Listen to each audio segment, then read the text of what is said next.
کہتے ہیں ہر چیز جو بغیر محنت کے حاصل ہو جائے وہ نقصان دہ ہوتی ہے۔ آپ دیکھیں گے کہ اگر کوئی آپ کو اچھی نوکری مل جائے تو اگر تو آپ کنٹینیوسلی محنت کرتے رہیں پھر ہی آپ سروائیو کر سکتے ہیں، ورنہ آپ کی جگہ آپ کو 1 مہینہ 2 مہینہ 3 مہینہ دیکھیں گے، آپ کی جگہ ایک اور بندہ آ جائے گا، آپ سائڈ پہ ہو جائیں گے۔ تو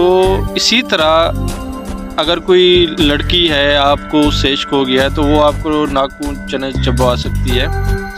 میرا فون نہیں اٹھایا، میرا یہ نہیں کیا، وہ نہیں کیا۔ تو جو بھی چیز بغیر محنت کے حاصل ہو جائے وہ جو ہے نقصان ہی کرتی ہے۔ کفر جو ہے آپ کو آرام سے ہر جگہ دیکھنے کو مل جائے گا، فحاشی،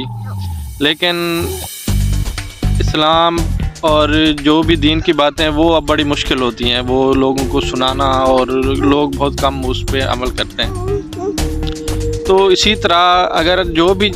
قدرت بھی نا ہر چیز کا پہلے ناپ تول کرتی ہے آسانی سے، اگر کوئی بھی اس میں کوئی ایسا بندہ ہے یا کوئی جو نہیں چل سکتا وہ سائڈ پہ ہو جائے، اور جو ہے ایمان والے ہی قدرت کو پسند ہیں۔